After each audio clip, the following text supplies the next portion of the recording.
so that bit at the end is really interesting, where you said, you know, I know coronavirus is awful and everything, but it's like, well, it's not really. Like, we no thing, so anything, whether it's a person or a virus or a laptop or a garden, like none of it is entirely good or bad. None of it is entirely wonderful or terrible.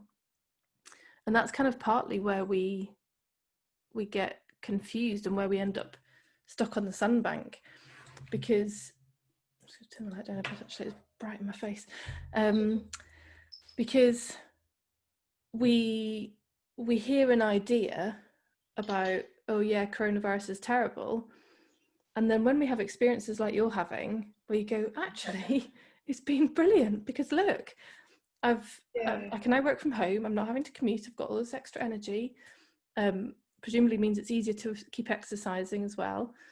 Definitely. And so then there's a potential for feeling guilty that, oh my God, but this thing that's meant to be so awful, and I feel okay about it, like, oh my, I must be a terrible person, like I must be so callous and heartless. But it's not, and it's so not that, because nothing is entirely good or entirely bad.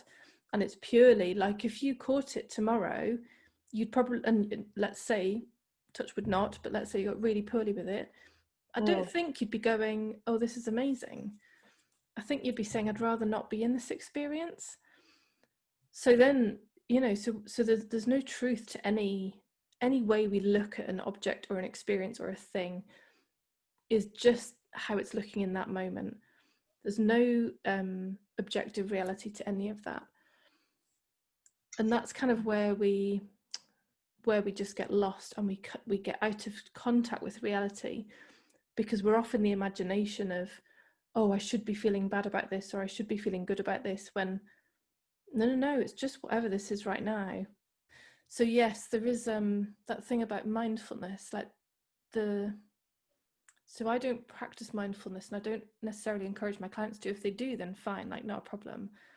But really what people find is that the more they recognize how the mind does abstract from reality and not just work with what's in front of us, it naturally shifts.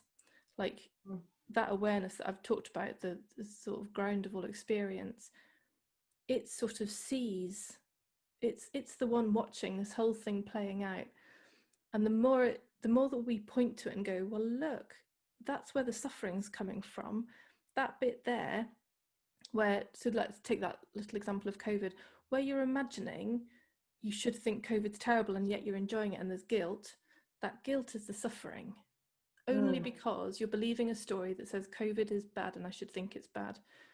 And so the more we point to that and awareness sees that, and that would be sandbank, so that would be the sandbank, the guilt.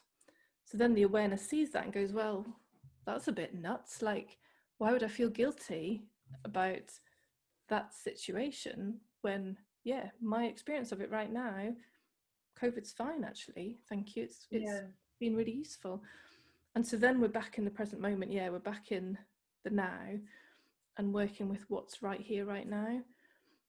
So yes, in that respect, it is like mindfulness, or people talk about, you end up feeling like you're living in a meditative state because you just have greater presence to this, then this, then this, then this, rather than being off an imagination of how should it be, or how should I be, or what should I be thinking. It's just, well, it's just what this is now, really, and there's nothing else. We can almost what's the word, well, essentially create a self-fulfilling prophecy, like, oh, obviously I'm going to be sad because obviously it's terrible to not get a job.